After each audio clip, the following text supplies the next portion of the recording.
Bem-vindos na sexta aula de IAM. Na aula anterior falamos da teoria do orbital molecular, mas não fomos muito além dos resultados que já tínhamos vistos na aula sobre a teoria da ligação de valência. Hoje veremos um conceito que permite desenvolver um método para de fato calcular orbitais moleculares mais complexos, por exemplo, de moléculas diatômicas heteronucleares ou com mais de dois átomos, o princípio variacional. Só de lembrete, estamos formando orbitais moleculares como combinações lineares de orbitais atômicos. Na aula anterior, formamos esses orbitais para moléculas formadas por dois átomos iguais, tais que podíamos argumentar que a molécula devia ser simétrica e que os orbitais deveriam entrar no mix com o mesmo peso em módulo. Mas o que fazer quando não temos esse argumento, por exemplo, se temos dois átomos diferentes ou se temos moléculas feitas de mais que dois átomos que talvez não sejam simétricas? Neste caso, há um método para achar os pesos que se baseia num princípio chamado princípio variacional, que diz que para um dado conjunto de funções de onda de base, no nosso caso atômicas, a energia da função de onda obtida por qualquer combinação dessas funções de onda de base nunca é menor que a da combinação certa. Formulado de maneira alternativa, a combinação certa é aquela com menor energia. Na prática, achar o conjunto de base pode não ser simples, mas não entramos nesse problema, tomamos ele como dado e focamos em achar a melhor combinação, isto é, minimizar a energia em função dos pesos CI das funções de onda de base. Como fazer? Podemos variar as coeficientes CI até conseguir aquela função de onda combinação que minimiza a energia. Ou seja, é um problema de minimização, podemos ver a energia como função desses pesos CI. E como achar o mínimo de uma função de várias variáveis, a gente sabe como fazer isso deste FVV, é igualar a derivada da função nas variáveis a zero, ou seja, igualar todas as derivadas parciais a zero, o que nos dá um sistema do mesmo número de variáveis que temos desconhecidos, pesos no caso, e esperamos que esse seja resolvido e que tenha um ponto onde todas as derivadas parciais ao mesmo tempo estejam igual a zero. E no caso que temos duas funções de onda de base, por exemplo, em moléculas feitas de dois átomos, naquele cada átomo contribui com um orbital atômico, aí temos dois pesos para determinar duas derivadas para igualar a zero, o que nos dá duas equações que são chamadas de equações seculares. Quem quer saber mais pode consultar o livro do Atkins, no capítulo 11,3 e uma justificativa para aquela dedução no capítulo 14,3. E o resultado é um sistema de duas equações lineares nos dois pesos CA e CB. Agora só falta dizer o que são os termos que aparecem nestas duas equações. O alfa-A que aparece chamamos de integral de Coulomb, que é nada outro do que a energia da função de onda ρA, que você acha calculando o valor esperado do operador hamiltoniano para a função de onda ρA, como definimos na segunda aula. E alfa-B é a mesma coisa para a função de onda ρB, ou seja, a energia da função de onda ρB. E o E é a energia do nosso orbital molecular, calculado da mesma maneira que essas integrais de Coulomb, só que agora usando como função de onda que aparece o nosso psi. Obviamente, para poder calcular esta integral a gente tem que conhecer o psi e para isso já temos que conhecer o CA ou CB. Parece um pouco circular, mas daqui a pouco vemos como dá para fazer mesmo assim, como determinar o E de outra maneira. Caso nosso psi ainda não esteja normalizado, ainda temos que dividir pelo termo aqui no denominador, mas em muitos casos a nossa solução já tem os pesos normalizados e o termo no denominador é 1. E o S já conhecemos, é a integral de sobreposição, que a gente já viu na aula anterior. E o beta que aparece chamamos de integral de ressonância ou de troca. Aqui vocês veem como ela é definida. Não é óbvio que as duas maneiras que vocês veem aqui dão o mesmo valor, mas dá para comprovar isso. É difícil interpretar esta integral de ressonância. Aqui eu escrevi que é um termo devido à energia do elétron quando ele está na sobre ou subdensidade, dependendo se o beta aparece com sinal negativo ou positivo, da sobreposição entre as duas funções de onda atômicas. Atenção, a gente já viu integrais de Coulomb e de ressonância respectivamente troca na aula anterior, e já mencionei isso lá também. Na aula anterior, elas eram definidas de uma maneira um pouco diferente do que nesta aula. É chato, mas é importante se dar conta disso. Na aula anterior, onde se tem o operador, se usava apenas o termo do potencial devido ao outro núcleo, enquanto na definição que se usa agora, nesta aula sobre o princípio variacional, se usa o operador hamiltoniano completo, que consiste de um termo para a energia cinética e dos dois termos devido aos potenciais dos dois núcleos. O que faz que as alfas desta aula diferem das jotas da aula anterior por um valor EA, respectivamente EB, que é a energia que o elétron teria se ele estivesse no orbital atômico Ρ-A, respectivamente Ρ-B, e o outro átomo não existisse. E as jotas da aula anterior eram apenas as contribuições do outro núcleo na energia do elétron. E, analogicamente, o beta que aparece nesta aula difere das Ks da aula anterior por esta energia vezes a integral de sobreposição. Só de lembrete, as Ks eram a atração do outro núcleo no elétron quando ele está na sobre ou subdensidade da região da sobreposição na aula anterior.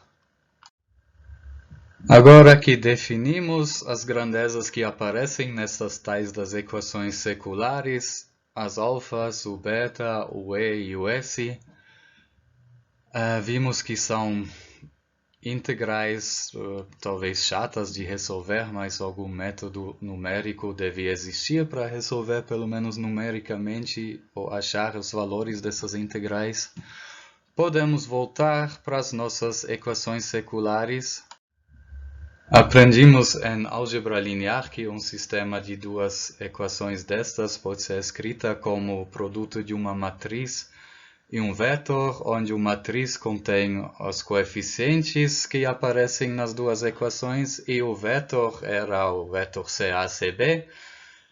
E já que este produto tinha que ser igual a zero, isso implica de que a determinante desta matriz tem que ser zero.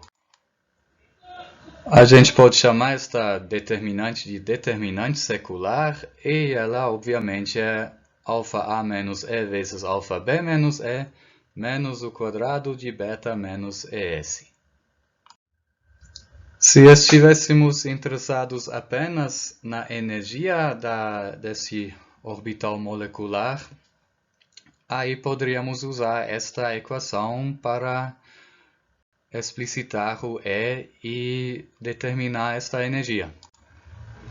Só que, olhando para ela, se vê que há uma equação quadrática NE, e equações quadráticas em geral têm duas soluções.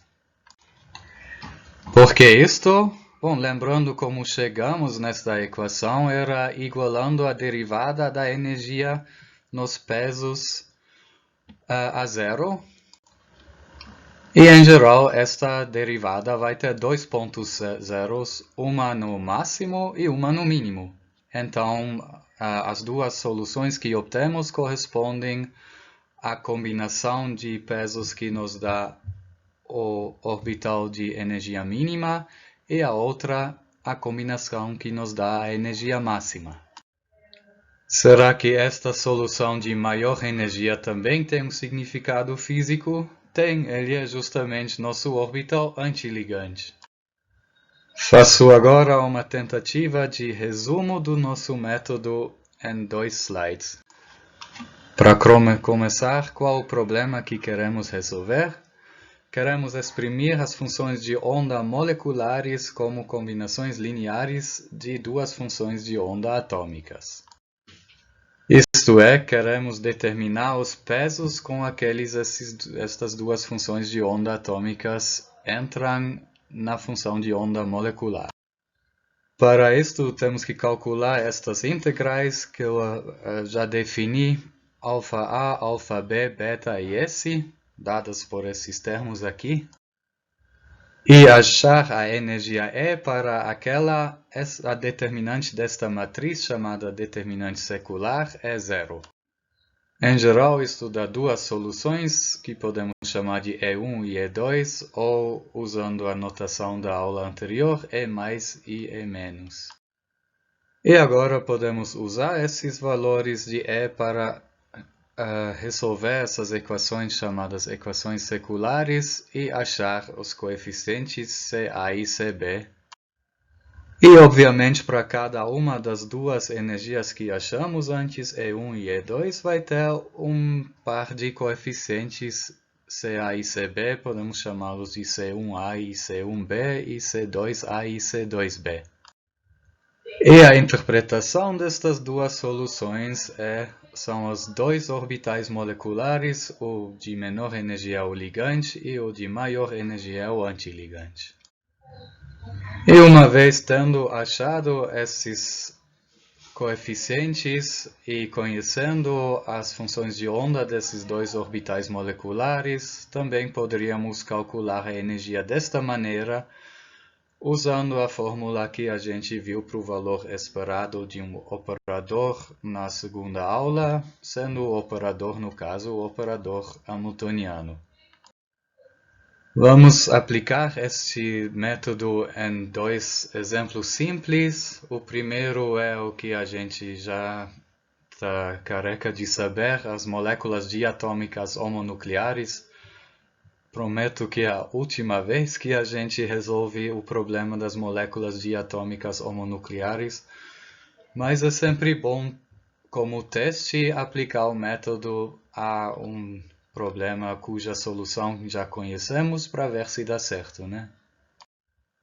Neste caso, obviamente, já que nossos dois orbitais de entrada são iguais, as nossas integrais de Coulomb também vão ser iguais. Alfa A vai ser igual a alfa B e podemos chamar simplesmente de alfa. Aí a condição da determinante secular vira esta.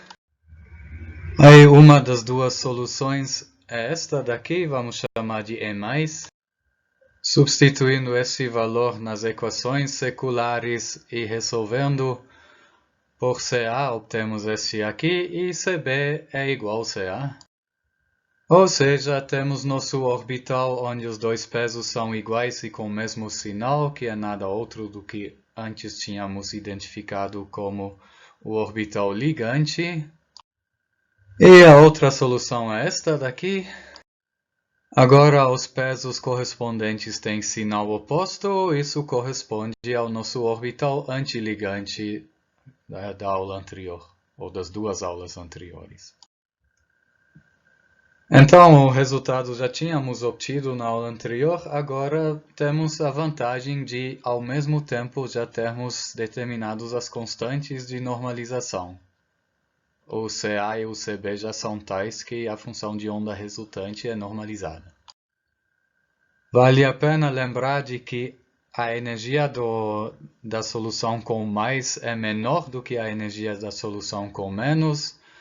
Se trata da combinação construtiva, por isso disso vem o mais, que tem energia menor e que corresponde ao orbital ligante. O segundo exemplo agora é algo que realmente é novo, moléculas diatômicas heteronucleares, quer dizer moléculas com dois átomos diferentes, mas fazendo a simplificação de que os orbitais atômicos não se sobrepõem, tomamos a integral de sobreposição como zero e chamamos os dois orbitais atômicos de A e B tal que o que chamamos de A tem energia menor do que o que chamamos de B. Então, este αB maior que αA não tira nada da generalidade do nosso caso, foi alcançado simplesmente pela escolha de quem chamamos de A e quem de B. Substituindo na condição da determinante secular S igual a zero, ela vira esta equação aqui. Eu poderia dar a solução em função de αA e αB e beta, mas ela é mais falante se a gente dá ela em função de um parâmetro que vamos chamar de ângulo de mistura zeta. Aqui vocês têm a definição de zeta em função de αA, αB e beta. E daqui a pouco, ao dar uma olhada nas soluções, também vamos interpretar o que o valor deste zeta tem a dizer sobre as relações entre αA, αB e beta. Mas vamos primeiro dar as soluções, vamos chamá-los de novo de psi mais e psi menos e as energias correspondentes de E mais e E menos. O E mais, que de novo é a solução de menor energia, terá este valor aqui. Isso não é muito óbvio, você vai ter que aplicar algumas identidades trigonométricas para mostrar que se você substitui para o zeta a definição lá em cima e depois substitui esse E mais na condição da determinante secular, você realmente obtém zero. Mas dá para fazer, aqui não vamos fazer isso. Suponho que vocês acreditam que dá certo, então o E mais tem esse valor aqui. Basicamente a energia do orbital de energia menor, alfa A, mais beta vezes o tangente desse ângulo de mistura. E não esqueçam, alfa e beta, as alfas e betas são em geral negativas. Então esta energia é menor que alfa A. E após calcular a parte do E+, e usando ele nas equações seculares, os pesos CA+, e CB+, obtemos para a função de onda correspondente psi mais esta daqui, os pesos sendo exatamente o cosseno e o seno deste ângulo de mistura.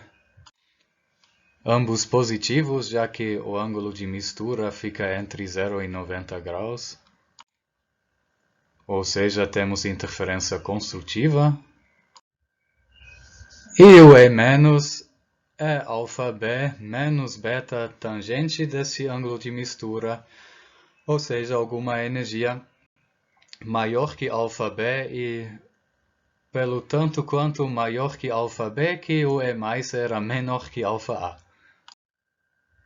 E agora os pesos são menos seno de zeta e cosseno de zeta, ou seja, pesos de sinal oposto. Isto é a solução que vem da interferência destrutiva, que vai ser nosso orbital antiligante.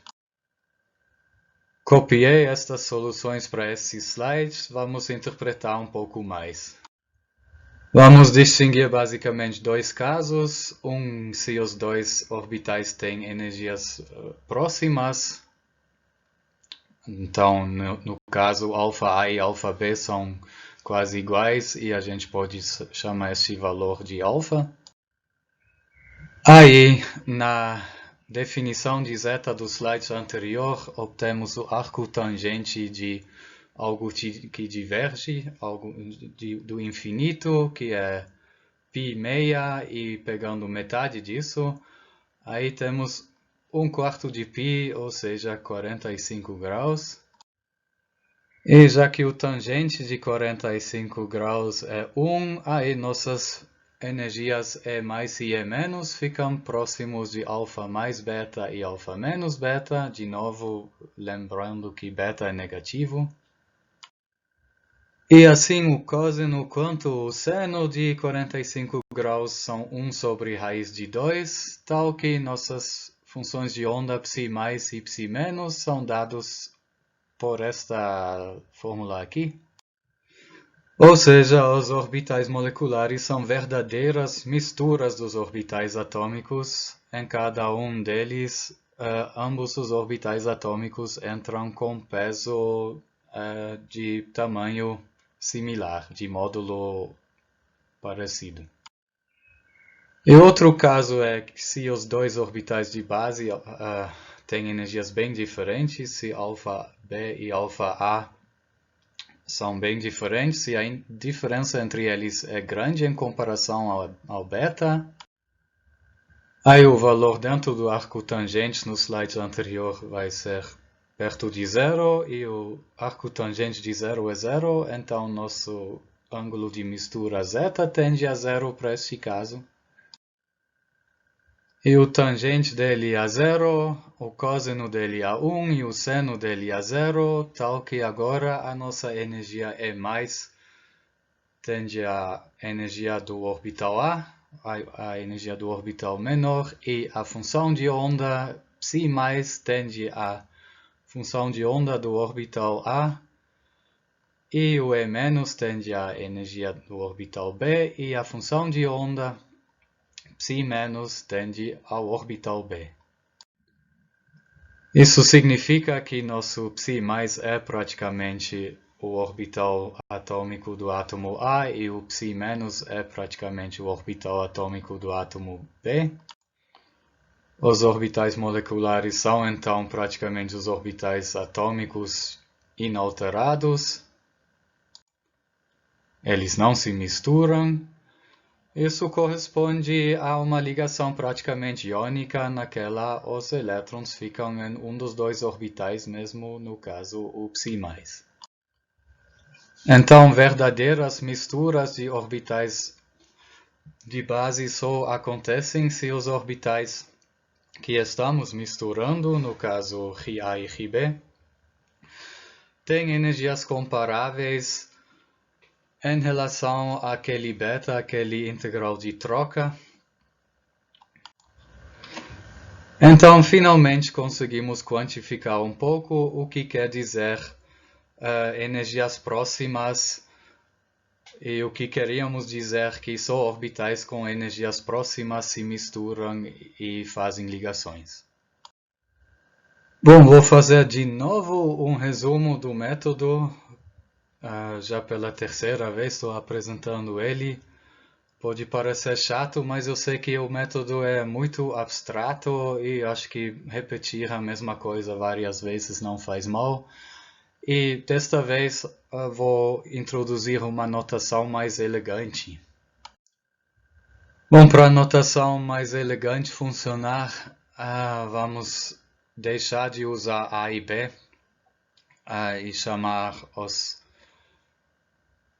orbitais de base de Ρ1 e Ρ2. Então, simplesmente tudo que a gente chamou de A e B agora é chamado de 1 e 2. E chamamos os nomes das soluções também de 1 e 2. Por exemplo, o que a gente chamou antes de mais e menos, agora também é 1 e 2. E as equações seculares para a enésima solução vão ser essas aqui. Como dito, a única coisa que eu fiz era substituir A e B por 1 e 2. E aí podemos escrever esse sistema de duas equações de maneira matricial, como com certeza vocês aprenderam em álgebra linear. Aí eu já tinha falado isso, mas aqui fica mais óbvio. Isso também deixa claro porque a gente só acha soluções caso a determinante desta matriz é zero. Só nesse caso a gente acha soluções não triviais desse sistema de duas equações. E para continuar nossa notação elegante, vamos definir outras matrizes também. Uma matriz que vamos chamar de matriz hamiltoniana, onde cada elemento é dado por uma integral de novo e esse termo aqui. E interpretando esta integral um pouco para os vários elementos da matriz, na diagonal da matriz temos nada outro do que nossos alfa A e alfa B, que agora estão chamados de alfa 1 e alfa 2. É exatamente a definição que tínhamos para os alfas se Ri e Rj são iguais. E os elementos fora da diagonal são justamente o beta, que olham para a definição, é exatamente a definição que tínhamos para beta. E definimos a matriz de sobreposição, onde os elementos são dados por integrais do produto das funções de onda, representados pelos índices que te dão a linha e que te dão a coluna do elemento na matriz. E esses elementos também dá para interpretar. Na diagonal temos nada outro do que o produto de uma função de onda com seu próprio complexo conjugado interpretado sobre o espaço inteiro. E já que nossas funções de onda são normalizadas, esta integral dá 1, então na diagonal desta nossa matriz de sobreposição, os elementos são 1. E fora da diagonal temos exatamente nossa integral de sobreposição. O par de coeficientes de uma dada solução também podemos escrever como vetor, ou podemos dar um nome para o vetor, chamar ele de vetor dos coeficientes da iésima solução ou algo assim.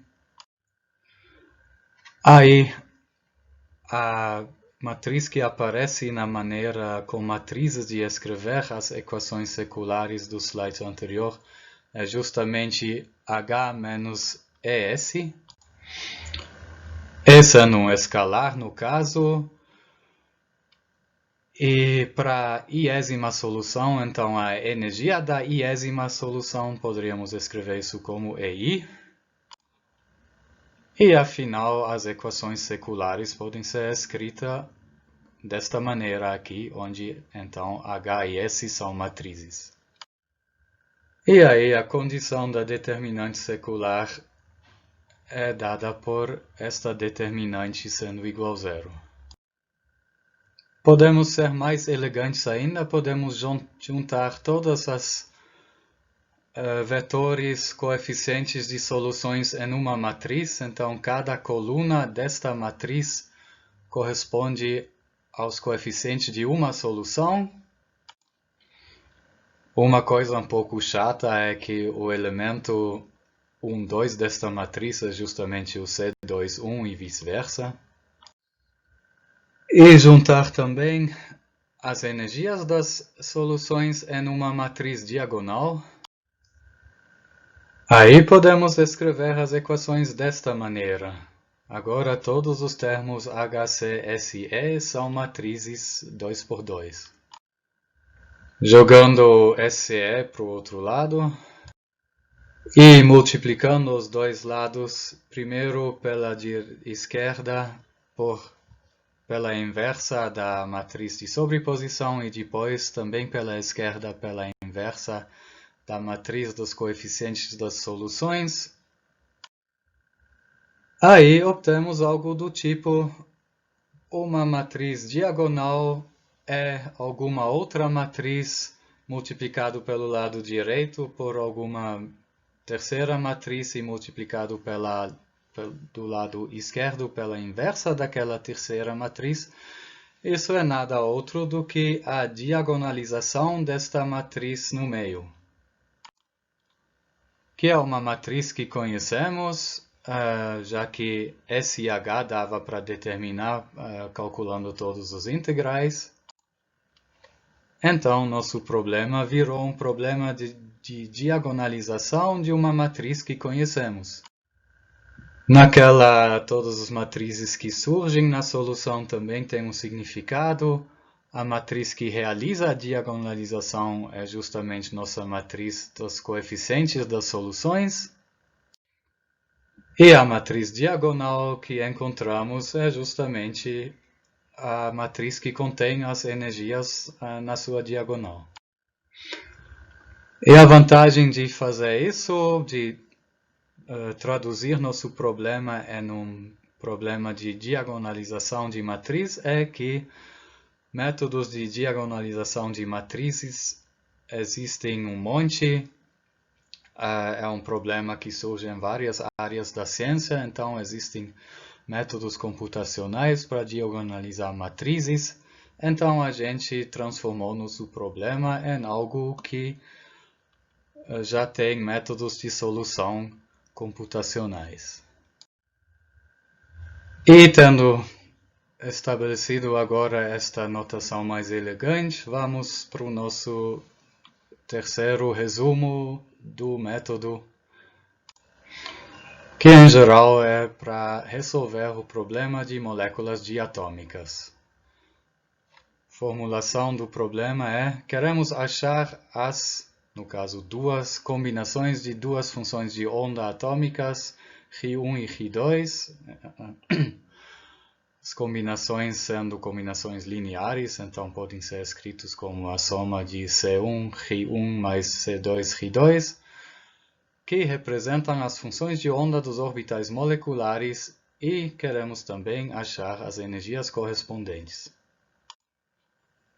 Só para nunca se esquecer o que de fato queremos, já que virou tão abstrato que quem sabe se perde de vista um pouco a meta final. Isso significa que queremos determinar os dois conjuntos de C1, C2 e E, que podemos chamar de C11, C12 e E1, e C21, C22 e E2. E aí, uma das soluções representará o orbital molecular ligante e a outra o orbital antiligante. E como fazemos isso? Definimos a matriz hamiltoniana, cujos elementos são definidos por esses integrais aqui. E a matriz de sobreposição, cujos elementos são definidos por estas integrais aqui. Agora, um passo que nem precisamos fazer, antigamente era necessário, mas agora com nosso novo método podemos pular esse passo. Ele de fato só faz sentido caso queremos determinar apenas as energias das soluções e não as próprias soluções, senão a gente pode deixar para depois e achar tudo de uma vez. Então, caso queremos achar apenas essas energias, dá para fazer isso usando a condição da determinante secular, quer dizer, igualar a determinante da matriz H menos ES a zero, onde o E é uma escalar. Aí vamos obter uma equação quadrática com duas soluções, que são nossas duas energias dos dois orbitais moleculares. Mas se não queremos fazer esse passo, tudo bem, vamos direto para a solução completa, que consiste em diagonalizar a matriz, que é o produto desta matriz hamiltoniana e multiplicado pela esquerda, o inverso da matriz de sobreposição. E aí a matriz que realiza a diagonalização, suas colunas são justamente as coeficientes das soluções, primeira coluna sendo as coeficientes da primeira solução, etc. E a matriz diagonal encontrada contém justamente as energias destas soluções como elementos diagonal e o resto dos seus elementos são zero.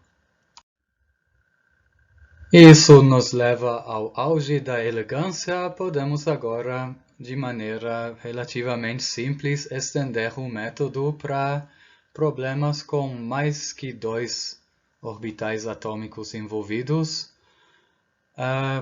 Por exemplo, para moléculas com mais de 2 átomos, chamados de moléculas poliatômicas. Então, tudo igual como antes, só que onde antes tínhamos matrizes 2 por 2, agora temos matrizes n por n, e onde antes tínhamos 2, agora temos n. Então, reformulando tudo com n, supondo que queremos achar as combinações de n orbitais atômicos, dados como combinação linear desses n orbitais atômicos, os pesos sendo chamados de C1 a Cn. Aí vão ser n combinações, e esses n combinações representam as funções de onda dos orbitais moleculares e as energias correspondentes. Em matematiquês, isso quer dizer que queremos determinar os n jogos C1, C2, até Cn e E. Então, podemos chamar isso de C11, C12 até C1n, junto com a energia correspondente E1, C21, C22 até C2n, junto com a energia E2, etc. Como fazer? Primeiro definimos a matriz hamiltoniana, dada por esta definição aqui. Cada elemento, então, é uma integral chata que contém o operador hamiltoniano no meio. Fazendo isso, os elementos na diagonal são justamente as energias de cada um dos orbitais de base, dos orbitais atômicos. E as integrais fora da diagonal da matriz são as tais de integrais de ressonância ou de troca, sempre a combinação entre aquele orbital que define a coluna e aquele orbital que define a linha. E definimos a matriz n por n de sobreposição, definida por essas integrais aqui. E neste caso, os elementos na diagonal são simplesmente 1 e os elementos fora da diagonal são integrais de sobreposição, cada um, obviamente, representando a sobreposição entre o orbital atômico definindo a linha e o orbital atômico definindo a coluna da matriz, do elemento. No caso de n orbitais atômicos levando a n soluções, também podemos fazer este passo opcional de já determinar as energias sem determinar os coeficientes ainda, pela condição da determinante secular. É tudo definido da mesma maneira, só que agora a matriz cuja determinante temos que igualar a zero é uma matriz n por n. O resultado vai ser um polinômio de enésimo grau, que no caso mais geral tem n soluções. Aí achamos as n energias dos orbitais moleculares. Mas como dito, podemos pular este passo e ir diretamente para o método que nos leva à solução completa. Temos que diagonalizar a matriz inverso de S vezes H. E aí a matriz que realiza a diagonalização contém como colunas os jogos de coeficientes.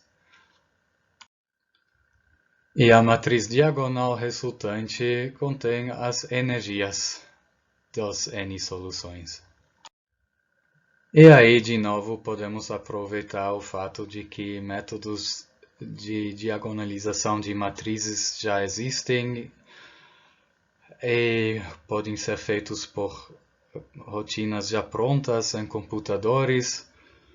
Mesmo assim, para grandes números n, isso pode ser muito laboroso. Não esqueçam que, que todos os elementos das matrizes hamiltoniano e de sobreposição são integrais.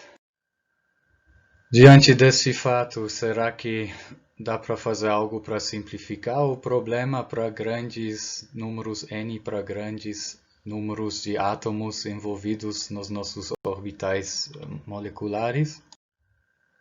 Poderíamos pensar em simplificar as matrizes hamiltoniano e de sobreposição, isto é, podemos talvez zerar vários elementos ou igualar elementos, que também às vezes simplifica o tratamento de uma matriz, usando suposições sobre as interações entre os átomos na molécula, que talvez facilitam a cara dessas matrizes.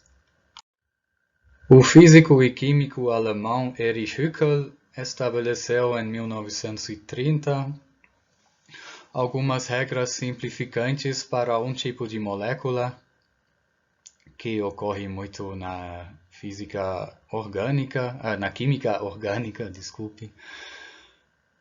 Moléculas do tipo sequência de átomos de carbono com átomos de hidrogênio anexos.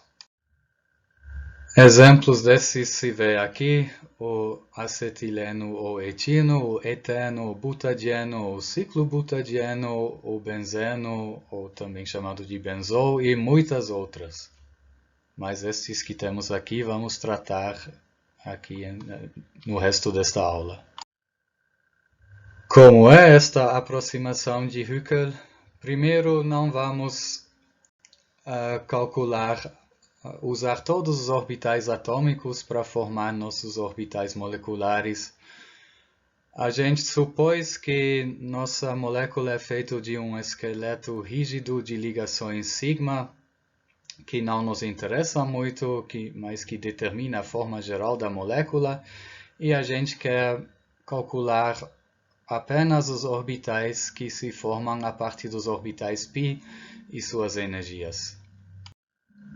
Isso significa que vamos misturar apenas aqueles orbitais p perpendiculares às ligações,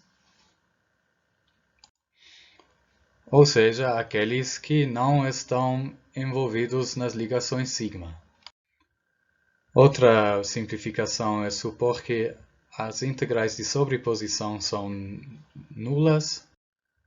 Isso tem a vantagem de que agora nossa matriz de sobreposição é simplesmente a matriz da identidade. Na diagonal temos só uns e fora da diagonal só zeros. E a matriz da identidade é simples de inverter, tal que a matriz que temos que diagonalizar, o inverso de S vezes H é simplesmente o H, nossa matriz hamiltoniana. Outra suposição que faz sentido é supor que todos esses orbitais 2p perpendiculares às ligações são iguais. Obviamente isso faz sentido porque são todos orbitais 2p de átomos de carbono. Aí todas as integrais de Coulomb são iguais, que eram os elementos diagonais da matriz hamiltoniana. No caso de um orbital 2p de carbono, o alfa é menos 10,7. Então, em resumo, nossa matriz hamiltoniana terá na diagonal, todos os elementos da diagonal o mesmo valor de alfa igual a menos 10,7 elétronvolts. Também faz sentido supor que as integrais de ressonância são nulos para não vizinhos, já que esses se trata de elétrons quando eles estão no espaço de sobreposição dos dois orbitais atômicos envolvidos, e se eles não são vizinhos, obviamente esta sobreposição é desprezível. Então as integrais de ressonância para não vizinhos é 0, e para vizinhos podemos pegar um valor fixo, já que vizinhos em geral são ligados entre si pelo mesmo tipo de ligação sigma, estão na mesma distância, tal que a sobreposição dos seus orbitais 2p também vai ser sempre a mesma entre cada par de vizinhos, tal que todos os beta envolvidos vão também ter o mesmo valor, que no caso é menos 2,4 elétron-volts. E numerando nossos átomos da molécula tal que cada um é vizinho do próximo na numeração, aí isso significa que nossos elementos que são igual beta são justamente os elementos do lado da diagonal. Assim, nossa integral de hamiltoniana terá esta cara, isso é algo que é relativamente fácil para diagonalizar. Podem parecer simplificações severas, mas para esse tipo de orbital que queremos calcular, ou que o Huckel queria calcular, até que dão resultados razoáveis. Neste caso, dá até para dar uma expressão geral para os resultados. Para uma cadeia de N átomos de carbono, aí teremos, como sempre, né? Teremos N orbitais 2p a combinar e os orbitais moleculares também serão N, e eles terão valores dados por esta fórmula aqui, onde I é o índice que vai de 1 a N. Olhando um pouco de detalhe para esta expressão, dá para ver que o termo daquele tiramos o cosseno, o Iπ sobre N mais 1, varia de um pouco mais que 0 até um pouco menos que π, o que faz que o cosseno desse termo varia de um pouco menos que 1 até um pouco mais que menos 1, ou seja, nossa energia EI varia de um pouco mais que alfa mais 2 beta a um pouco menos que alfa menos 2 beta. Não esqueçam que beta é negativo. Também dá para tratar de moléculas tipo anel de átomos de carbono. Vamos dizer que são N átomos de carbono formando um anel. Aí temos que fazer uma pequena modificação na matriz em relação ao que vemos no slide anterior. Chegamos nisso quando chegamos nessas moléculas. E nesse caso, as energias são dadas por esta fórmula aqui. De novo, temos que as energias são alfa mais 2 beta vezes o cosseno de algo, ou seja, os valores vão estar entre alfa mais 2 beta e alfa menos 2 beta. Mas agora, enquanto I varia de 1 a N, o termo dentro do cosseno vai de um pouco mais que 0 até 2π, o que faz que o cosseno vai ida e volta de 1 a menos 1 e de volta a 1. E acontece que cada valor do cosseno aparece duas vezes para dois i's diferentes, tirando talvez em um caso quando n é ímpar tem um i que não tem seu par. Aí cada par de i's que resulta no mesmo e, obviamente, são níveis degenerados. Faremos alguns exemplos disso, começando pelo eteno. O eteno a gente já conhece da aula sobre a teoria da ligação de valência. Na época a gente estava mais interessado na que tipo de ligações se formam e qual a geometria da molécula. E agora nos interessamos principalmente pela ligação π que surge e pela sua energia. Aplicando a aproximação de Huckel, tomamos o esqueleto das ligações sigma como dada, então aquele esqueleto em forma de H entre os dois átomos de carbono e os 4 de hidrogênio, tudo que está em azul, a gente toma como dado e a gente não se interessa por, e a gente quer, no nosso cálculo, apenas tratar do orbital formado pelos dois orbitais atômicos PZ. No caso, aqui escolhemos o eixo Z quase sempre na direção perpendicular às ligações. Isso também porque as outras ligações têm várias direções e não dá para escolher o Z na direção de cada um deles. Então, nossa ligação de interesse é a ligação π, composto pelo orbital atômico Pz do átomo A e pelo orbital atômico Pz do átomo B de carbono. Aí nossa função de onda de interesse vai ser a combinação linear desses dois, C1 vezes Ρ2 mais C2 vezes Ρ2. E o nosso problema é determinar esses pesos C1 e C2 e a energia correspondente E. Aí, nesse caso, a matriz hamiltoniana é uma matriz 2 por 2. Na diagonal temos alfa, menos 10,7 elétron-volts, e fora da diagonal temos beta em todos os dois elementos que restam. E esta é a matriz que temos que diagonalizar na aproximação de Hückel.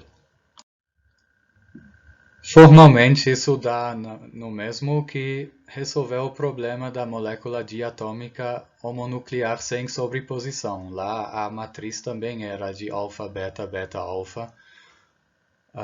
Só que isso obviamente não é uma molécula daquele tipo, mas já que estamos tratando de apenas dois orbitais atômicos de base, acaba sendo matematicamente o mesmo problema.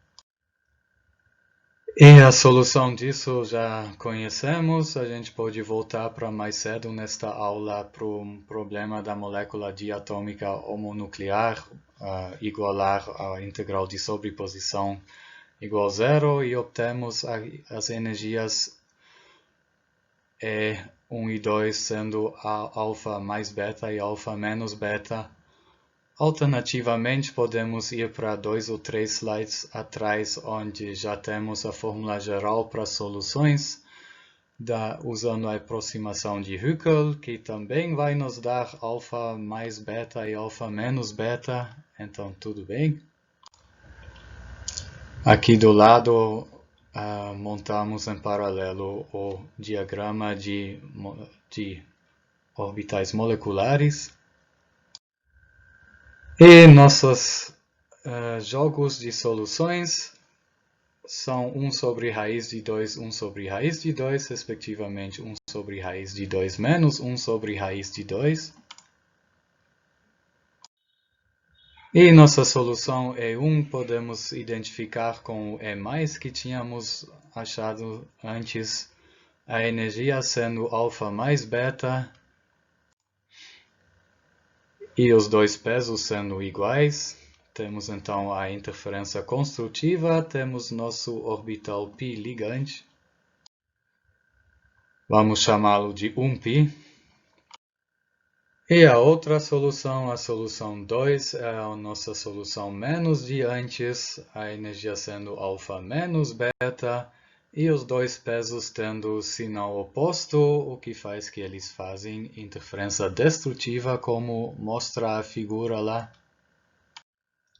E temos nosso orbital π antiligante, podemos chamá-lo de 2π, e quem quiser pode ainda botar uma estrelinha para deixar mais claro que esse orbital é antiligante. Temos dois elétrons a distribuir sobre esses orbitais moleculares, obviamente os dois vão para o orbital ligante Ψ-.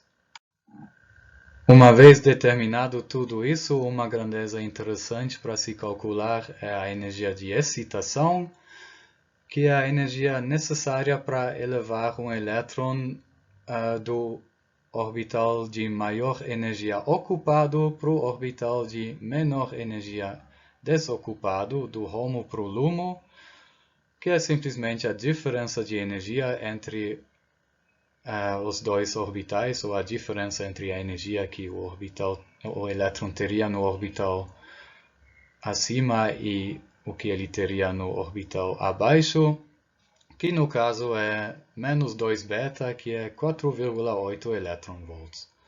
Ou seja, você tem que investir 4,8 elétron-volts de energia para elevar um elétron do orbital 1π para o orbital 2π.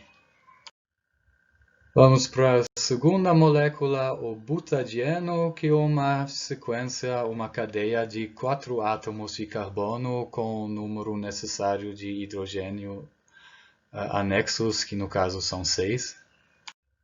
Aí um diagrama para mostrar esta molécula de butadieno é este daqui. Cada carbono no final da cadeia está ligado a um carbono vizinho e a 2 átomos de hidrogênio, e cada no meio tem apenas um hidrogênio anexo, porque ele está ligado a 2 dos carbonos. E nesse diagrama parece que temos duas ligações pi isoladas, uma entre o átomo que podemos chamar de 1 e o de 2, o número 2, e um entre os átomos 3 e 4. Mas isto, apesar de satisfazer as regras de Miller, é um pouco ingênuo. O que se forma, na verdade, são orbitais moleculares π que abrangem todos os 4 átomos de carbono. Compostos dos 4 orbitais atômicos pz perpendiculares ao plano da molécula, enquanto dentro do plano da molécula temos um monte de ligações sigma que não nos interessam, a gente trata apenas daquele orbital molecular ou daqueles orbitais moleculares formados pelos orbitais pz, pelos 4 orbitais pz. Aí teremos 4 soluções, nosso n é igual a 4 e nossas funções de onda de orbitais atômicos de base Ri1 a 4 vão ser então os orbitais 2p dos átomos 1 a 4. Aí nossa matriz hamiltoniana será esta. Como sempre, na diagonal temos alfa e nos elementos vizinhos aos elementos da diagonal temos beta. Então nos elementos 1, 2, 2, 1, 2, 3, 3, 2, 3, 4 e 4, 3. E no resto temos 0. E é esta matriz que temos que diagonalizar. Aí a matriz diagonal que surge tem como elementos diagonais exatamente as 4 energias dos 4 orbitais moleculares, dadas pela fórmula que a gente viu. Dá esses valores aqui, podemos colocar esses níveis no diagrama de energias de orbitais moleculares, aqui à direita, e chamar estes 4 orbitais de 1π, 2π, 3π e 4π e as energias correspondentes de E1 a E4. E como são esses orbitais? Antigamente tínhamos sempre duas soluções, uma era ligante, uma era antiligante, agora temos 4. E podemos chamar esses orbitais de ligante, predominantemente antiligante e antiligante. Temos 4 elétrons a distribuir no diagrama, 2 vão para o 1π, 2 vão para o 2π. Assim, o 2π é nosso HOMO e o primeiro vazio, o 3π, é nosso LUMO. E para saber como são esses orbitais, a gente tem que dar uma olhada nos coeficientes com aqueles cada um dos orbitais atômicos entram em cada um desses orbitais moleculares. Aqui se vê a matriz dos coeficientes das soluções. Então, lembrete, cada coluna da matriz corresponde a um jogo de coeficientes para uma das soluções. Aí, no orbital molecular 1π, todos os 4 orbitais atômicos entram com o mesmo sinal, aí vai ter uma interferência totalmente construtiva entre os 4 orbitais, tal que temos 2 megalóbulos, um composto de todos os lóbulos positivos dos 4 orbitais atômicos e um composto de todos os lóbulos negativos dos 4 orbitais atômicos. No 2π temos que os orbitais do átomo 1 e 2 entram com o mesmo sinal e o dos 3 e 4 também, mas entre 2 e 3 muda de sinal, o que faz como que o orbital tem esta cara. Atenção, é apenas um orbital, né? Um orbital com 4 lóbulos. Para o 3π, os coeficientes já mudam 2 vezes de sinal entre o do primeiro átomo e o do quarto átomo, que faz que temos 6 lóbulos. E no 4π, os coeficientes trocam de sinal o tempo todo, enquanto a gente segue a molécula do átomo 1 até o átomo 4. Cada átomo faz interferência destrutiva com seus vizinhos, como mostrados aqui. O resultado é um orbital de 8 lóbulos. Podemos calcular algumas grandezas interessantes, por exemplo, a energia total dos elétrons π, já que temos 2 elétrons no orbital 1π e 2 no orbital 2π, vai ser 2 vezes a energia de um elétron 1π e 2 vezes a energia de um elétron 2π, que dá 4α mais 4,48 beta. Definimos como energia de formação desta ligação π, ou dessa ligação dupla, né? Dessa ligação dupla π, a diferença em energia entre esse estado desta molécula, esses 4α mais 4,48 beta, e a situação todos os 4 átomos separados, que seria simplesmente 4α, e aí a diferença é 4,48 beta, ou seja, 10,8 elétronvolts, é a energia que você ganha formando a molécula em lugar de deixar os 4 átomos separados. Podemos comparar isso também à energia que se fossem 2 ligações π isolados, como sugeriu o diagrama 2 slides atrás. Aí é como se fossem 2 ligações de eteno. A energia que se calcula então é 4 vezes a energia de um elétron numa ligação de eteno, alfa mais beta, dá 4α mais 4 beta, que é um pouco mais alto do que tendo os 4 elétrons nos orbitais 1π e 2π que acabamos de determinar, o que explica porque isso é o que acontece e não simplesmente as 2 ligações isoladas do diagrama 2 slides atrás. Aí a diferença em energia entre essas duas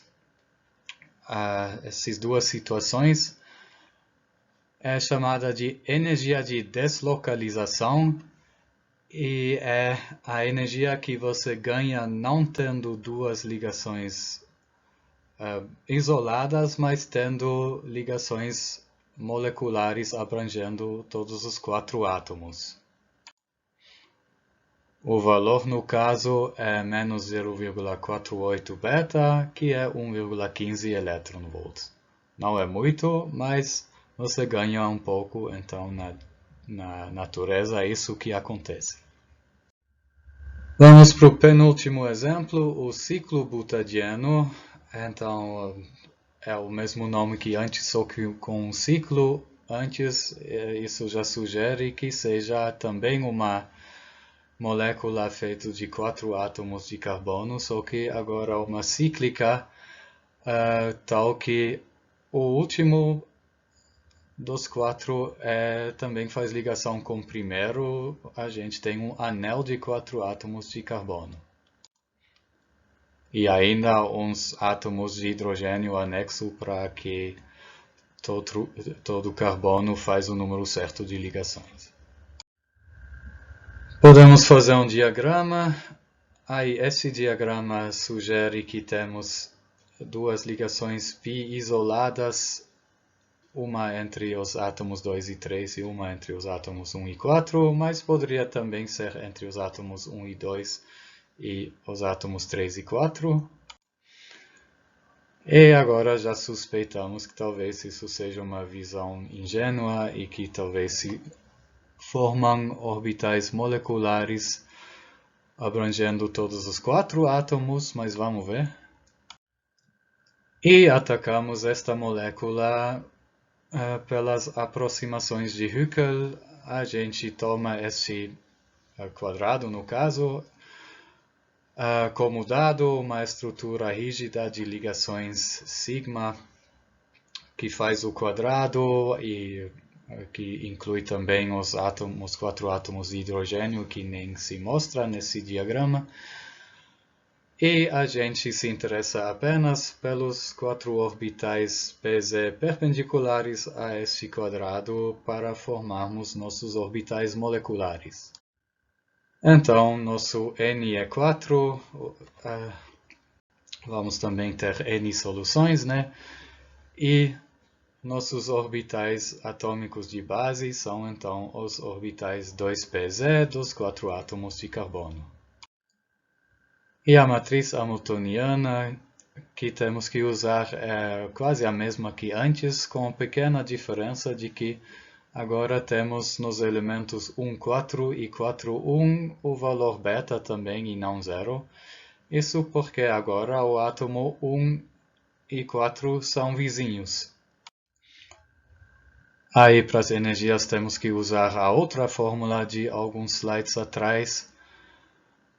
E usando esta fórmula, obtemos dois orbitais moleculares de energias iguais, ou seja, um nível degenerado. E aqui temos as caras dos 4 orbitais moleculares. Um com aquele com menor energia tem todos os 4 orbitais atômicos fazendo interferência construtiva, tal que temos 2 lóbulos quadrados, um abaixo e um do lado de cima do quadrado, eu poderia dizer.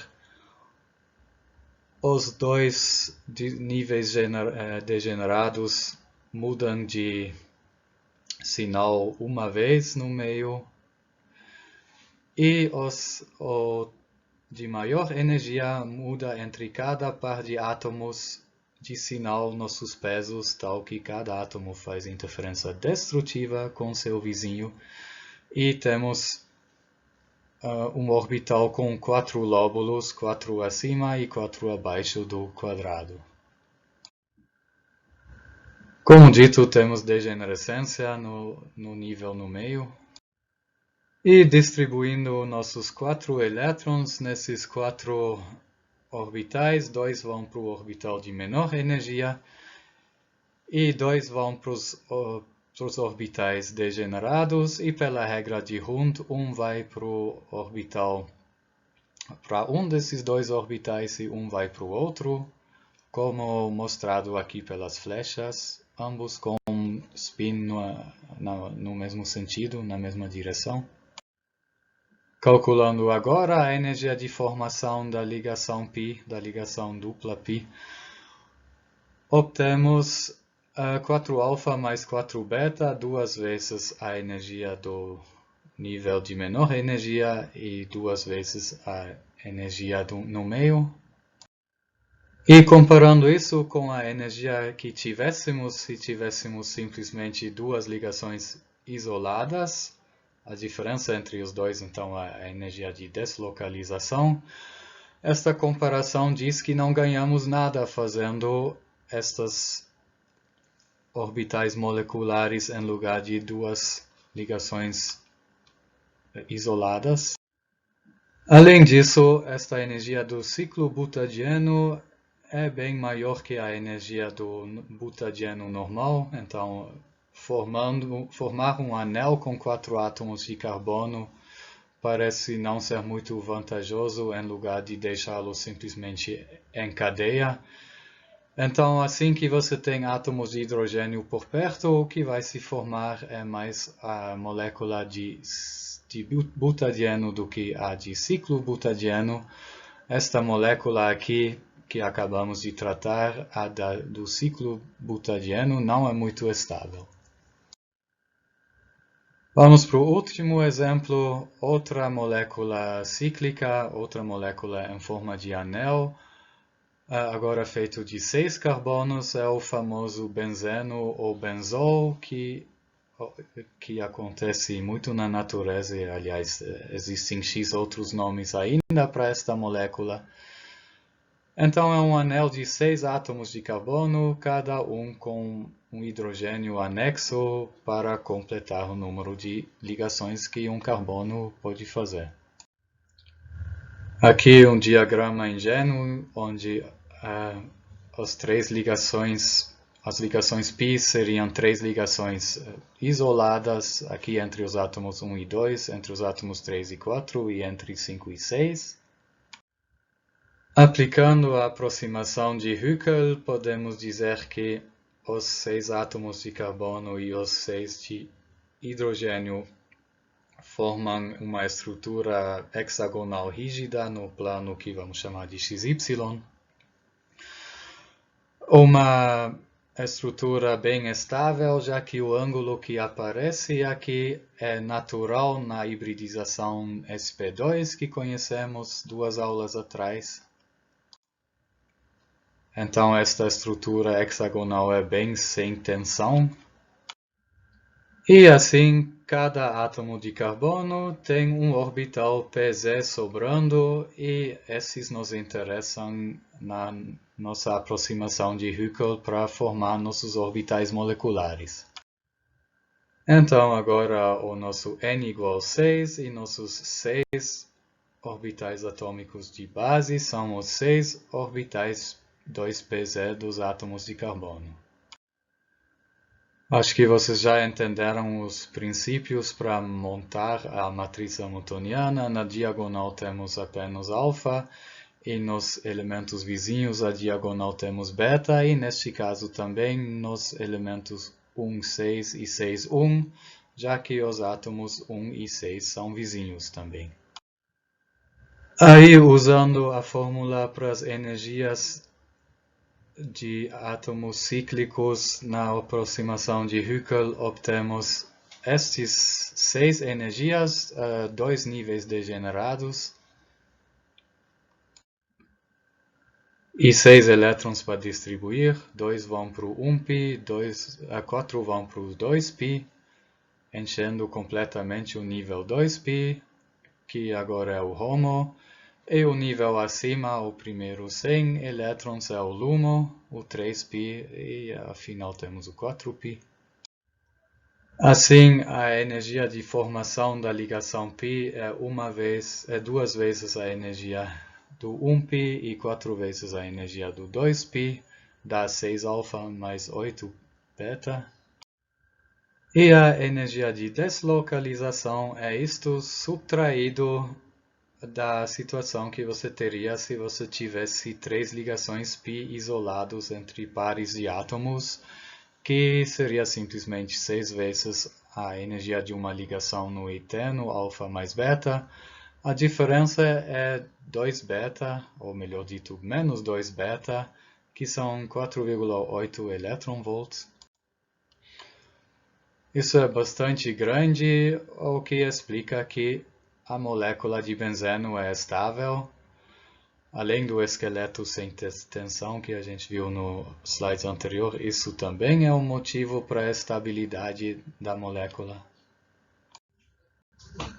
E conhecendo as energias, como são esses orbitais, o orbital de menor energia, que eu poderia chamar de totalmente ligante, tem todos os orbitais contribuindo para fazer 2 lóbulos hexagonais dos 2 lados do nosso anel, ou do nosso hexágono.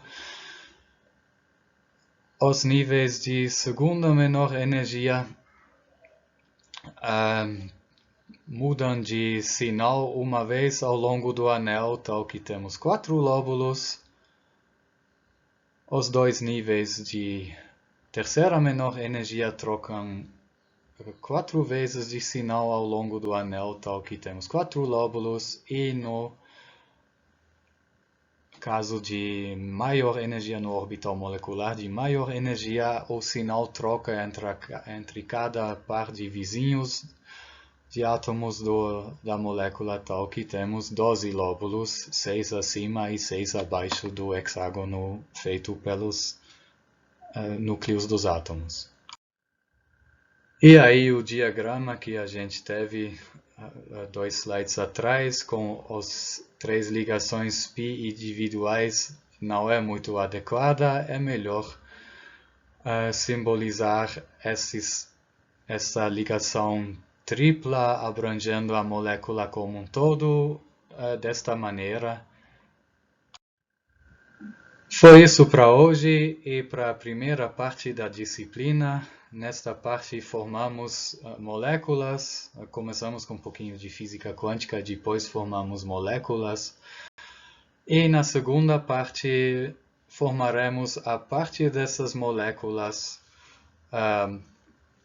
líquidos e sólidos, começando a falar das interações entre as moléculas e depois explicando como esses formam estruturas maiores e explicam as propriedades dessas estruturas maiores, como dito, líquidos e sólidos.